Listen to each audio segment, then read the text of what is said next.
Hello friends, super magic રસોઈમાં મિત્રો આપણું સ્વાગત કરું છું। આજે હું ટમેટાના ઓરાની રેસીપી તમારી સાથે શેર કરું છું। તો તમને ચોક્કસ આ વિડીયો ગમશે, ગમે તો લાઈક કરજો, શેર કરજો અને સબસ્ક્રાઈબ કરવાનું તો ભૂલતા જ નહીં।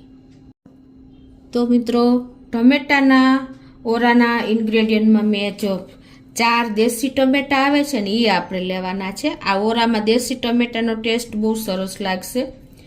અને 5 લીલા મરચાં લીધા છે, 1 લસણનો ગાંઠિયો લીધો છે, 1 મીડિયમ સાઈઝનો કાંદો છે। અને મસાલામાં મિત્રો આપણે લાલ મરચું કાશ્મીરી લીધું છે, શેકેલું જીરું લીધું છે, સંચર પાવડર છે, ચીલી ફ્લેક્સ છે, મીઠું છે અને ધાણા ભાજી છે અને આપણે તેલ જોશે।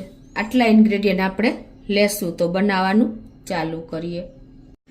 તો મિત્રો, અત્યારે શિયાળો ચાલી રહ્યો છે અને આપણે રીંગણનો ઓરો તો બહુ ખાધો, પણ તમે ચોક્કસ એક વખત આ રીતે ટ્રાય કરજો ટમેટાનો ઓરો બનાવવાનો। તો બાળકો તો હોશે ખાશે, કેમ કે રીંગણનો ઓરો તો ખાતા નથી હોતા। અને બીજું કે આપણે આ ટમેટાનો ઓરો આપણે ઉનાળામાં પણ બનાવી શકીએ છીએ, એટલે આ આપણા માટે બેનિફિટ જ છે।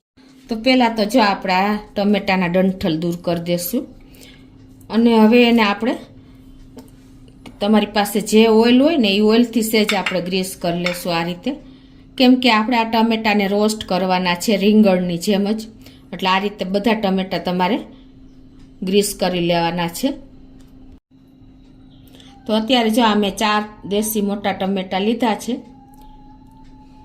જ રીતે જો આપણે આ લીલા મરચાં 5 લીધા છે ને એને પણ આપણે આ રીતે ઓઇલ જ કરી લેવાનું છે, એટલે શેકવામાં ઇઝીલી તમને છાલ રિમૂવ થઈ જશે આ રીતે। તો હવે આપણે જો ગેસ ઓન કરી અને તમારી પાસે આવી ગ્રીલ હોય ને તો એ ગ્રીલ લઈ લેવાની છે અને એને તમારે આ રીતે આપણે ટમેટાને રોસ્ટ કરવાના છે ગેસ ઉપર। તો આ રીતે આપણે સેટ કરી દઈશું ટમેટા બધાય।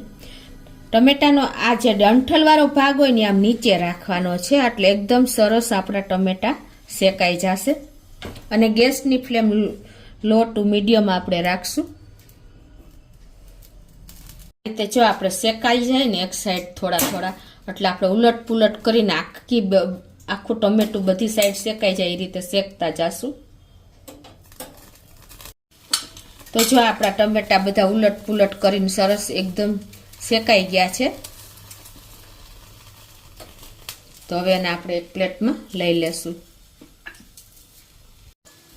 તો જો આપણે હવે શેકાઈ ગયા છે તો આ પ્લેટમાં લઈ લેશું।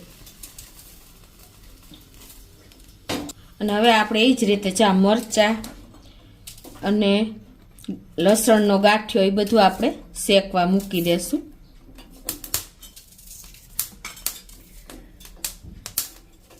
એને પણ આપણે લો ટુ મીડિયમ ફ્લેમ ઉપર જ શેકવાનું છે, ઉલટ પુલટ કરતા જાશું અને શેકતા જાશું।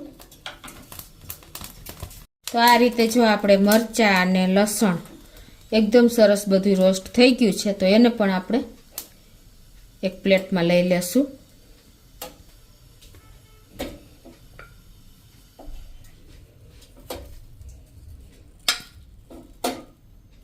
આ રીતે જો આપણે લઈ લીધું છે। હવે આપણે છાલ ટમેટાની અને લસણની ઉતારશું, તો એને ઠંડુ થવા દેશું। તો હવે જો આપણે ટમેટા પણ ઠંડા થઈ ગયા છે, તો એને આપણે આ રીતે છાલ એકદમ જો ઇઝીલી આપણે તેલ લગાવ્યું હતું ને એટલે રિમૂવ થઈ જાય છે, નીકળી જાય છે, જો તમને ખ્યાલ આવી જતો હશે।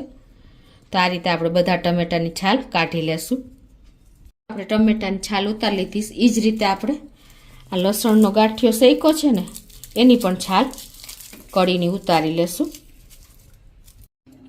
તો આ રીતે જો આપણે ટમેટાની અને લસણની કળીની છાલ ઉતારી લીધી છે। અને હવે જે આપણે આ મરચાં શેક્યા છે ને એને પણ આપણે આ રીતે કટિંગ કરી લેશું।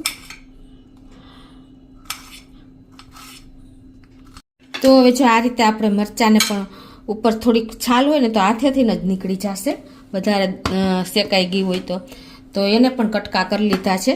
હવે આપણે કાંદા, ધાણા ભાજી, મરચાં અને લસણ એને આપણે ચોપરમાં ચોપ કરવાના છે।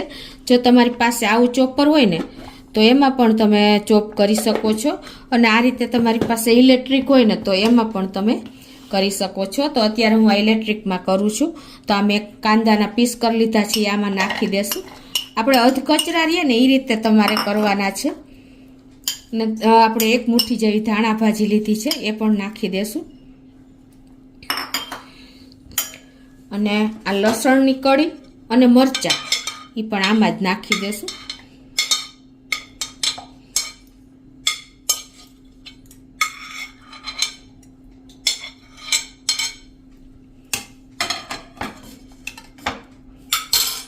અને હવે એને આપણે અધકચરું જ ચોપ કરવાનું છે. આ રીતે આપણે ચોપ કરી લેશું. આ રીતે જો આપણે અધકચરું ચોપ કરી લીધું છે, તો હવે એને આપણે એક વાસણમાં લઈ લેશું. હવે આ ટમેટાને પણ જો આપણે આ રીતે કટ કરી લેશું, આ મોટા પીસમાં. આ રીતે જો આપણે કટિંગ કરી લીધું છે. અને પછી તમારા હાથેથી આ રીતે સેજ સેજ મસરી નાખવાના, એટલે એક સરખા સરસ થઈ જાય. આ રીતે જો આપણે પીસ કરી લીધા છે. અને હવે આનું પાણી આપણે અલગ કરી નાખવાનું છે, એટલે આ રીતે આપણે એને ગયણામાં લઈ લેશું અને એનું પાણી ગાળી લેશું. કેમ કે આ ટમેટાને જે આપણે ચોપ કરવાના છે, પાણી સાથે ચોપ કરશું ને તો વધારે એકદમ થઈ જશે. એટલે આ રીતે તમારે એનું પાણી નિતારી લેવાનું છે, પ્રેસ કરીને ગયણામાં.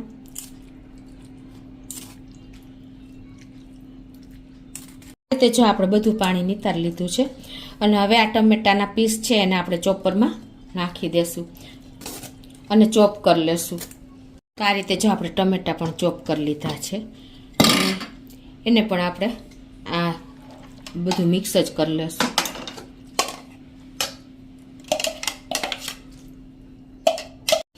તો આ ટમેટા નાખ્યા પછી જે આપણે આ રસો કાઢ્યો છે ને ટમેટાનો, એ પણ આમાં જ નાખી દેશું.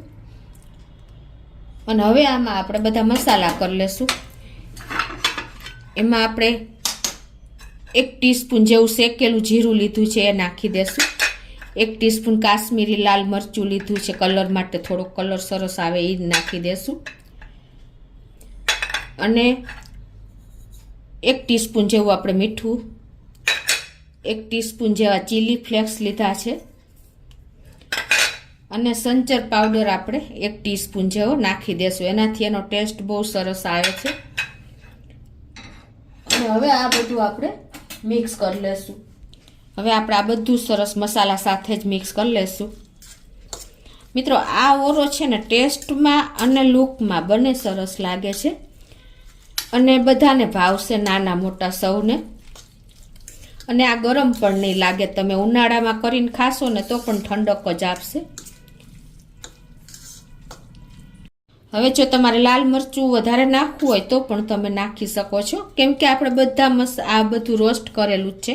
હવે ઉપરથી આપણે 1 ટીસ્પૂન જેવું સિંગ તેલ નાખી દેશું, એટલે એકદમ સરસ ટેસ્ટી અને શાઇનિંગ વાળો આપણો જો ઓરો થઈ ગયો લુકમાં ને બધી રીતે. તો મિત્રો, તમે ચોક્કસ એક વખત આ રીતે ટમેટાનો ઓરો બનાવજો અને મને કોમેન્ટ બોક્સમાં જણાવજો કે આપણને આ ઓરો કેવો લાગ્યો મિત્રો. અને ઉપરથી આપણે આ ધાણા ભાજી પણ સ્પ્રિંકલ કરીને ડેકોરેશન કરી દેશું. તો મિત્રો, આ ઓરો આપણે ભાખરી, રોટલા, રોટલી, પરોઠા કોઈ પણ સાથે તમે લઈ શકો છો. તો તમને ચોક્કસ મારો ઓરાનો વિડીયો ગમ્યો હશે. ગમે તો લાઈક કરજો, શેર કરજો અને સબસ્ક્રાઈબ કરવાનું તો ભૂલતા જ નહીં.